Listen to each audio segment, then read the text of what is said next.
Los encuentros ciudadanos con presupuesto son espacios de socialización de contenidos y la realización de diálogos con la sociedad civil, con el propósito de transparentar proactivamente el estado de las finanzas públicas.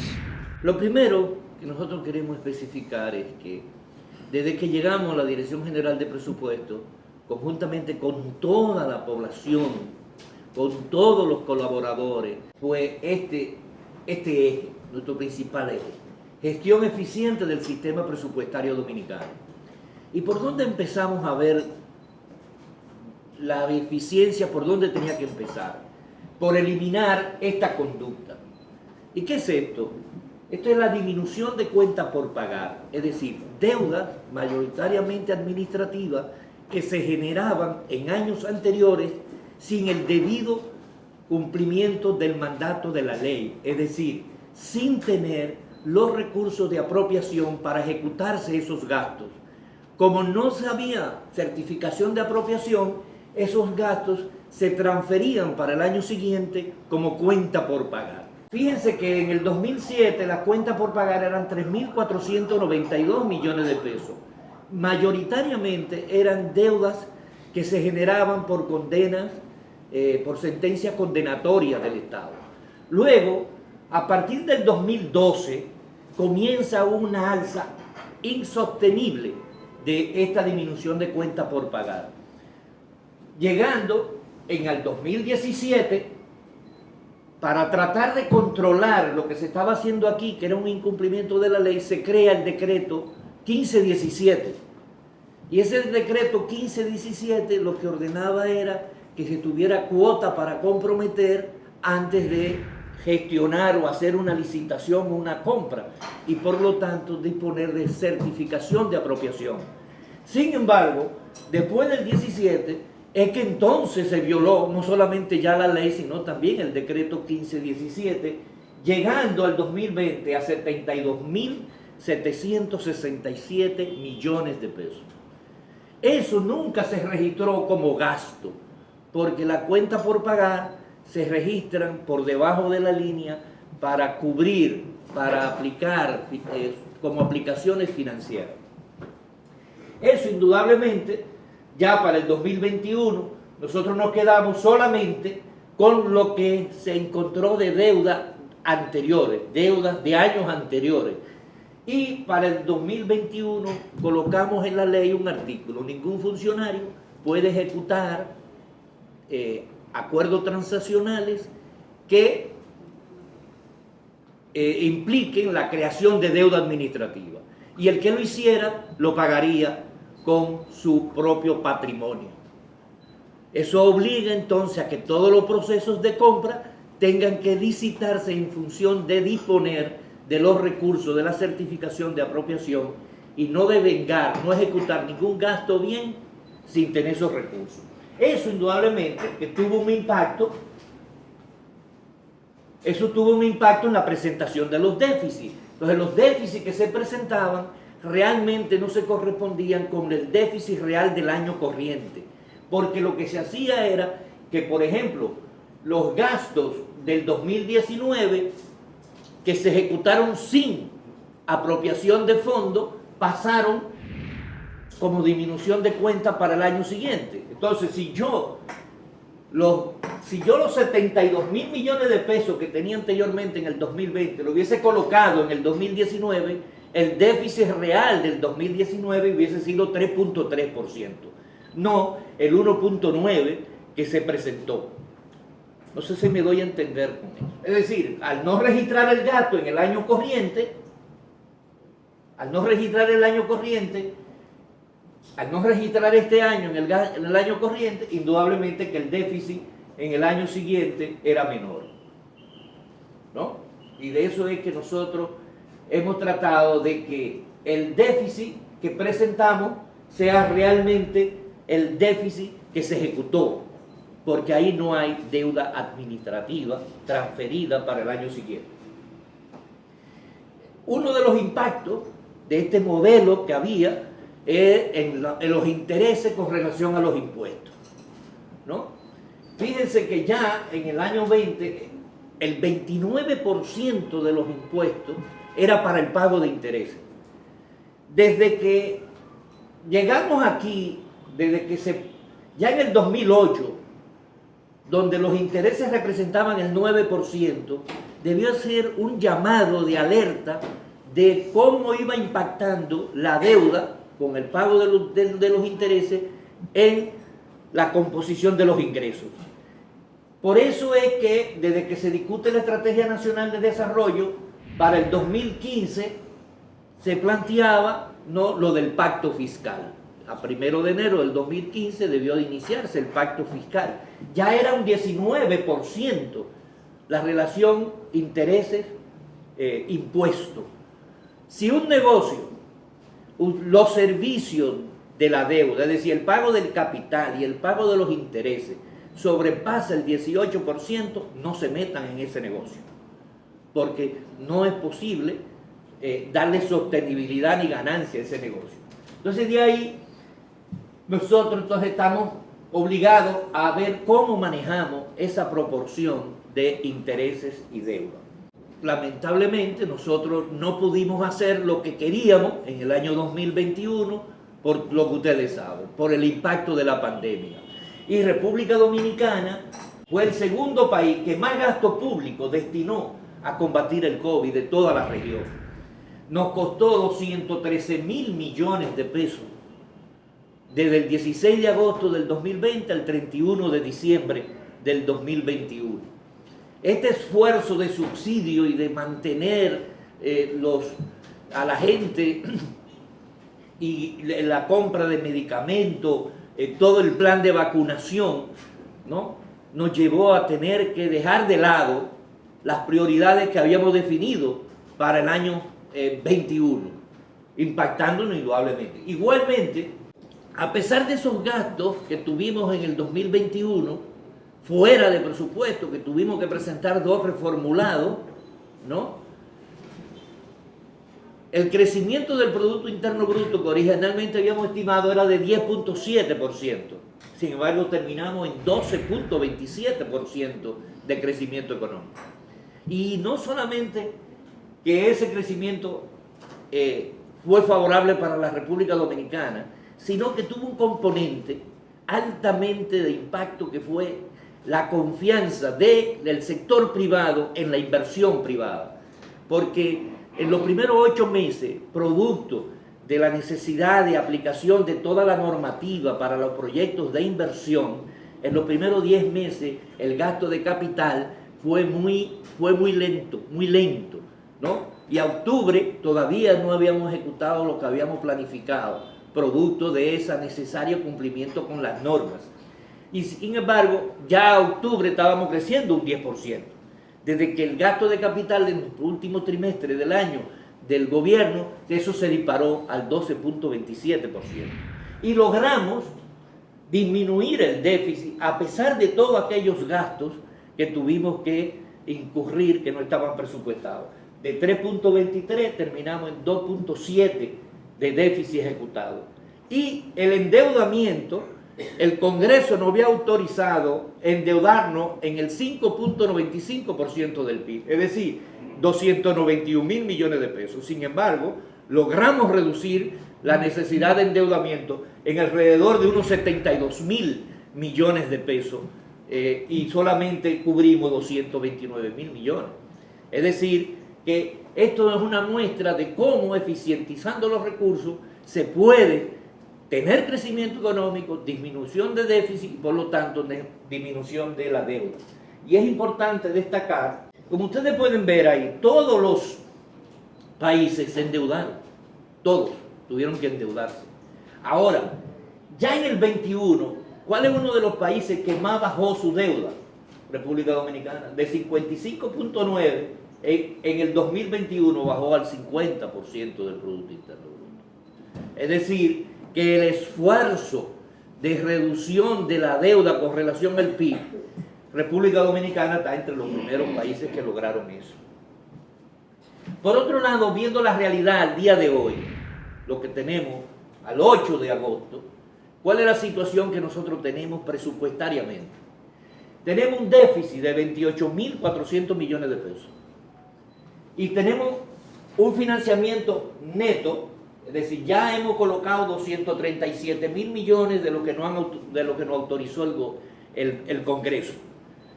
Hemos pagado 49.000 millones de pesos de deuda y disponemos de 187.000 millones de pesos para cubrir el déficit. Ahora, ¿qué pasa con ese déficit?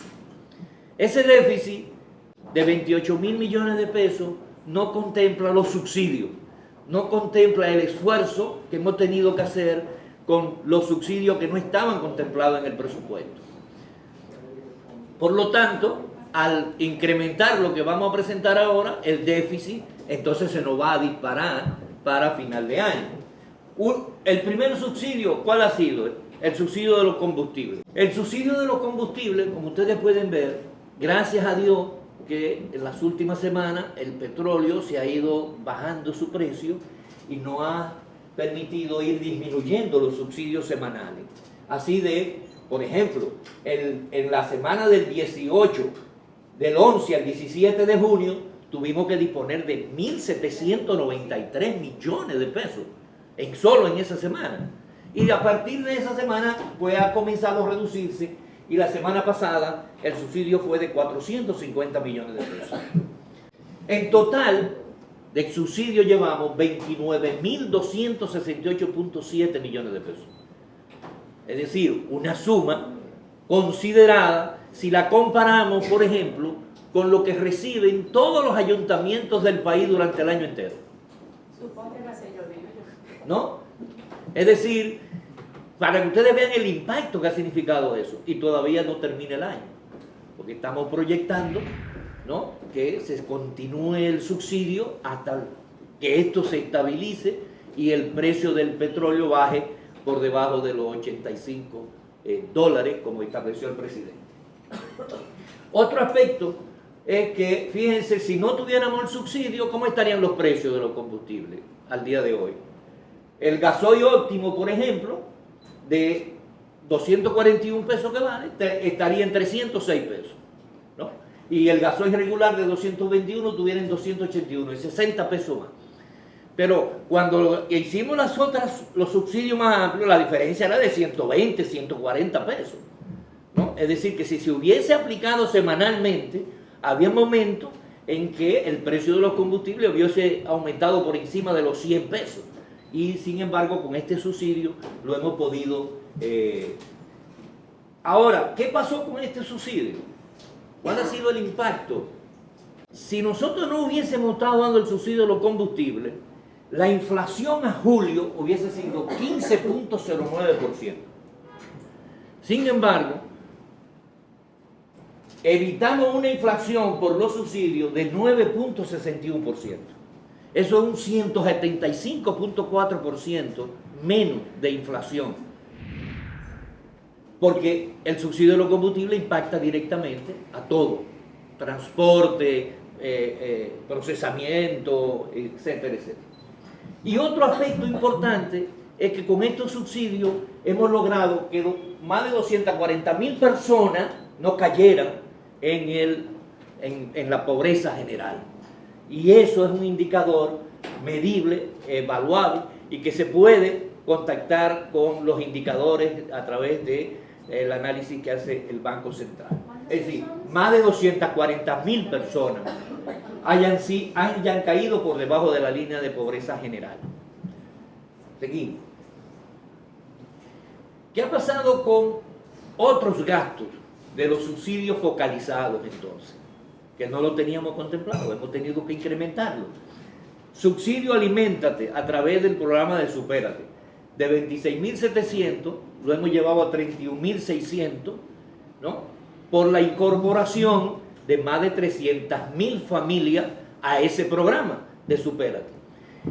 Los comedores económicos, para ampliar el número de comedores económicos y de raciones diarias, que ya hoy en día andan por encima de las 90.000 raciones diarias producidas por los comedores económicos, hemos tenido que incrementarle alrededor de 2.100 millones de pesos adicionales a lo que tenían presupuestado. A Bonogas, cerca de 4.400 millones de pesos, porque el bono gas se incorporaron más de 400.000 familias y el monto que se asigna ahora es unos 470 pesos y antes eran 220, es decir que se ha duplicado el monto y se ha aumentado la cantidad de personas. Y estas prioridades se han definido por el asunto de la inflación importada que tenemos, para que la comida llegue lo más barato posible, ¿no? Igualmente, con el bono luz se incrementó en unos 1.000 millones de pesos.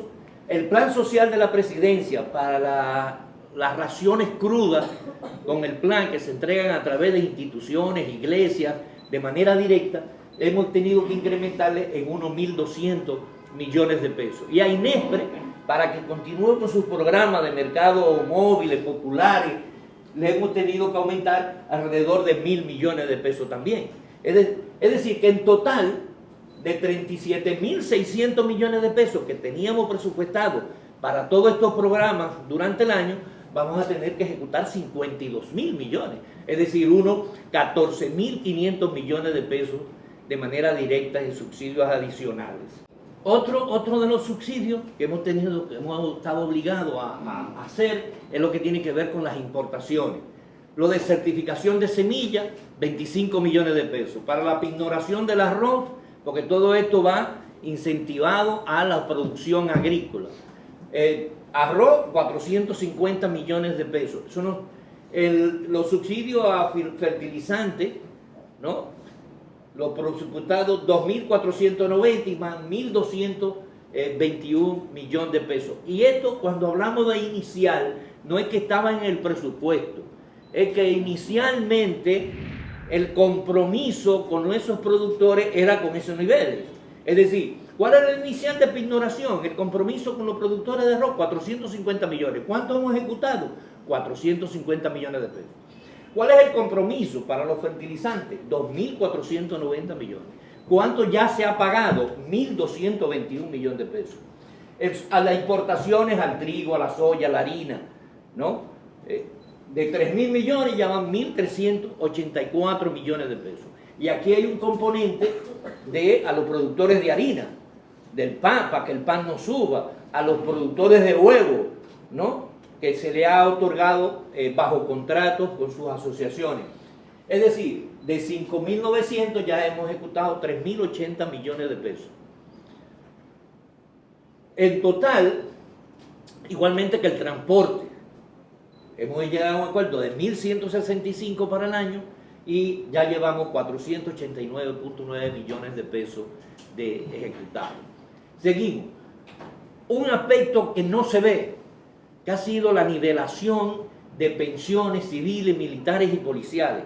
Y digo que no se ve porque eso no se ve, ¿no? Pero 484 cañeros, nosotros pudimos pensionarle, ¿no? Con la pensión mínima de 10.000 pesos, con 63 millones de pesos. Para aumentar a los ex trabajadores de la IDSS a 4.133, 537 millones de pesos. Para 5.271 viudas, exmilitares, que tenían pensiones de 1.500, 3.000 pesos, se llevaron a 10.000. Y de julio a diciembre, que lo estamos aplicando, solamente nos representa 60 millones de pesos. Mucho más con menos. 6.537 policías tenían pensiones por debajo de 10.000 pesos. Se nivelaron y eso nos costó en el año 154 millones de pesos.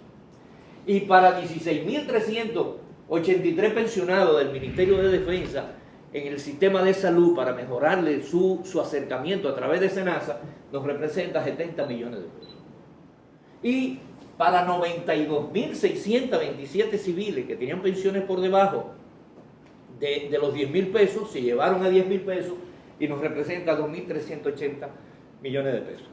Es decir, que ustedes pueden ver, 125.435 personas nos han representado un monto de 3.264 millones de pesos. Si comparamos eso con un pago que se hizo del 20 de enero del 20 al 14 de julio de 2.400 millones de pesos a una institución, a una empresa que nunca transó en el portal transaccional, es decir, de un gasto que nunca se registró, ya con eso lo estamos resolviendo.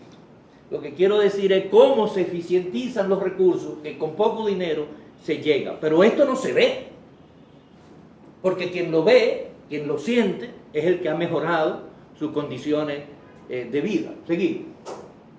Aquí entonces tenemos, estoy yendo rápido porque quiero darle oportunidad a que abramos un buen espacio de discusión. Aquí tenemos lo que estamos proyectando y lo que vamos a preparar ahora como reformulado para el año 2022. Fíjense que utilizo la palabra reformulado, porque aquí se creó una palabra de que complementario. El complementario no existe en la ley. Lo que existe es una modificación a la ley, reformulando. Donde no se ejecuta, que no es prioridad, pues se pone donde es prioridad, ¿no? Y esa modificación, más todas las demandas que hemos tenido con los subsidios, nos vemos obligados a incrementar el déficit para finalizar el año de 174.000 millones de pesos que habíamos proyectado que íbamos a terminar este año a 220.000 millones de pesos. Es decir, nosotros habíamos proyectado un déficit para este año de un 3% del PIB. Y sin embargo, vamos a terminar con alrededor de un 3.6% del PIB. Todavía estamos trabajando, ¿no? Pero en los próximos días, después que se inicie la legislatura ordinaria, la segunda legislatura ordinaria, vamos a depositar el presupuesto reformulado, ¿no?, de la ley 345/17. Fíjense que para el 2023, entonces, el gran reto que nosotros tenemos es que la proyección de ingresos con relación al Producto Interno Bruto es la misma que tenemos. Es decir, el PIB crece, pero los ingresos con relación al PIB se quedan igualitos al de este año.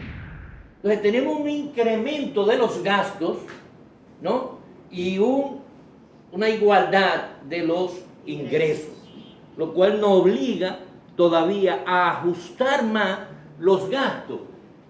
De 18.3% tenemos que ajustarlo para el año que viene a 17.8%, para poder tener un déficit de 3.1.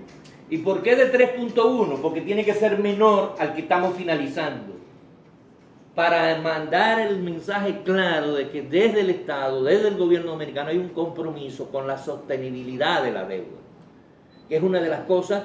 La gente dice, no, más endeudamiento. Bueno, pero ¿qué hacemos? ¿Qué hacemos? Tenemos un déficit de 3.1 y tenemos 14.7 de ingresos por impuestos, ¿no?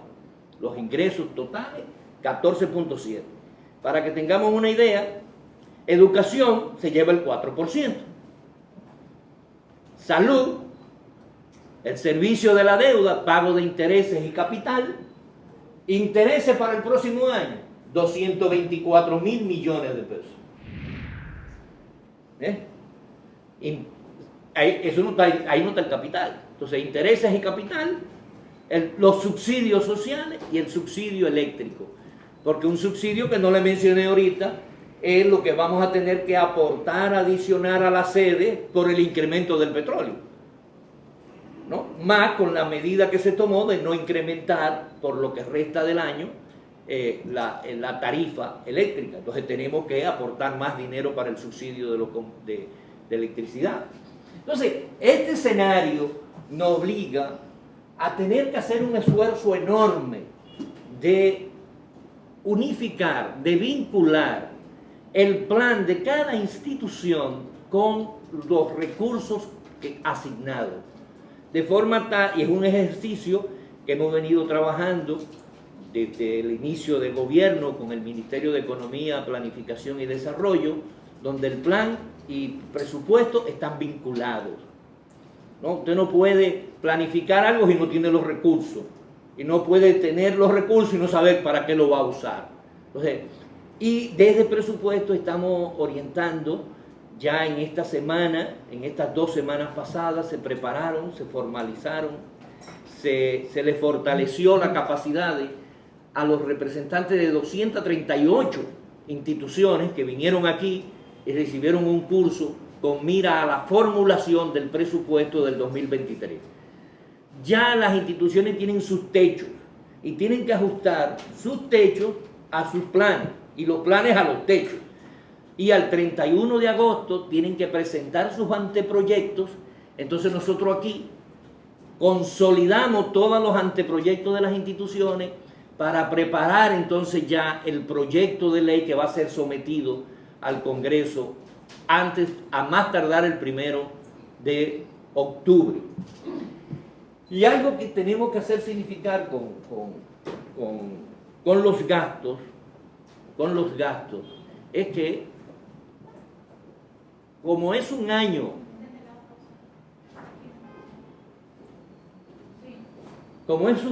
preelectoral, la única de las instituciones que van a tener, de las únicas o de las pocas instituciones que van a tener un incremento de su presupuesto, indudablemente que es la Junta Central Electoral. Después todas las demás instituciones o son iguales al de este año o son menores, tienen reducciones para el año del 2023. Es decir, que este escenario, señores, es lo que nosotros tenemos. Muchas demandas, ¿no? Y más la que viene, ¿no? Y una estrechez desde el punto de vista fiscal, ¿no? Te digo, 5 renglones se llevan el 100% de todos los impuestos. Educación, salud, servicio de la deuda, subsidios sociales, el subsidio a la energía eléctrica. Ya no tenemos un peso para más nada. Y la capacidad de endeudamiento siempre existe. Ya vimos que República Dominicana es de los países que más bajó del 20 al 21 su deuda con relación al PIB. El problema no es la proporción de la deuda con relación al PIB. El problema nuestro es que encontramos una proporción de intereses sobre los impuestos por encima de nuestros pares. Es decir, estos 224.000 millones de pesos, si usted lo divide entre los ingresos, ¿qué le da? ¿Qué le da? 21. 21. Ingresos fiscales. Entre los ingresos totales, entre los ingresos fiscales. Sí, si fueran los ingresos tributarios, sí, que es diferente a los fiscales. A los fiscales sube a 23. 23%. Es decir, de cada 100 pesos de impuestos para el próximo año, tenemos que dedicar 23 pesos de los impuestos. 23 pesos. 23 pesos al pago De interés. De los intereses de la deuda. Los países iguales que nosotros andan por debajo del 12% de su relación. Así que nosotros duplicamos. Nosotros duplicamos prácticamente los intereses. Y eso es la gran limitante nuestra, ¿no? Para finalizar este año, indudablemente que vamos a tener necesidad de buscar más financiamiento, ¿no?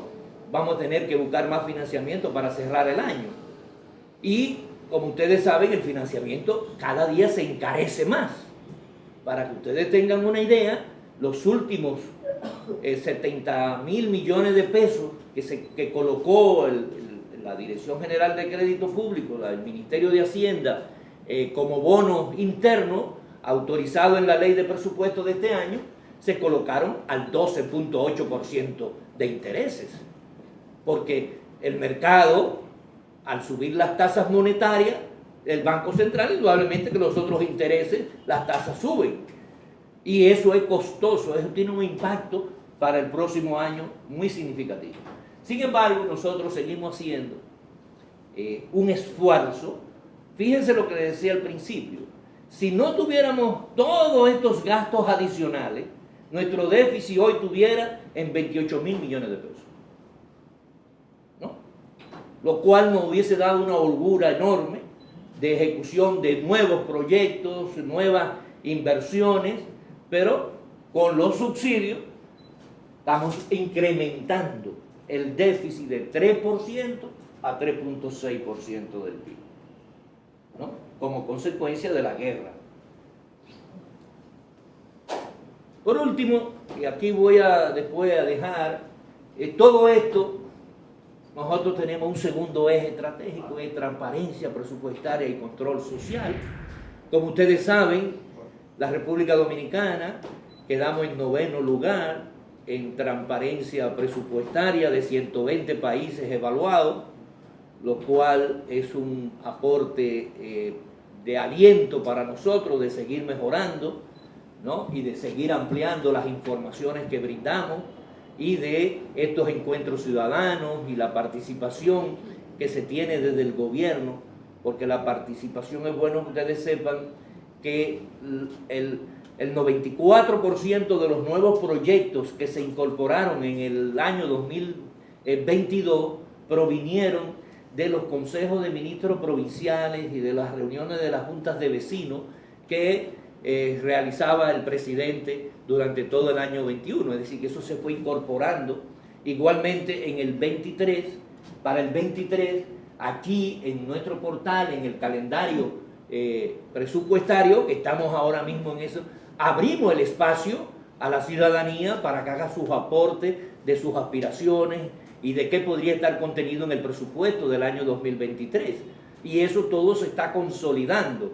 Igualmente las reuniones que desde hace ya 3 meses, 2 meses que se iniciaron de los gobiernos en la provincia, pues ahí los funcionarios sectoriales de cada comunidad tienen que decirle frente a la comunidad, frente a representantes de las organizaciones de la sociedad civil, qué es lo que están haciendo, cuáles son los avances. Y ahí hay a veces, no, eso no es verdad, eso no está a ese nivel, todavía está a nivel de blog, no está. Es decir, un mecanismo de participación que nosotros le damos seguimiento con relación al cumplimiento de metas físicas, no solamente de gasto financiero, porque muchas veces la gente nada más analiza cuánto que se gastó, pero no se ve qué fue lo que se logró. Entonces, cuál ha sido el producto, cuál ha sido los resultados y cuál es el impacto de ese gasto en la población. Todo esto, nosotros tenemos un producto estrella, que es el reporte semanal de ejecución del gasto. Y digo producto estrella porque somos de los pocos países que hace esta presentación al público de la ejecución del presupuesto. Y como antes la gente me conocía a mí como en Twitter, con mi hashtag de derecho a saber, pues yo les digo, miren, el derecho a saber ahora está en lo institucional. Lo que yo hacía como vedor, ahora lo hace la institución, ¿no? Que es la responsabilidad desde aquí, brindarle el conocimiento de todo lo que está pasando. Cosas que nos piden a diario están en el portal y pueden ser utilizados desde el portal.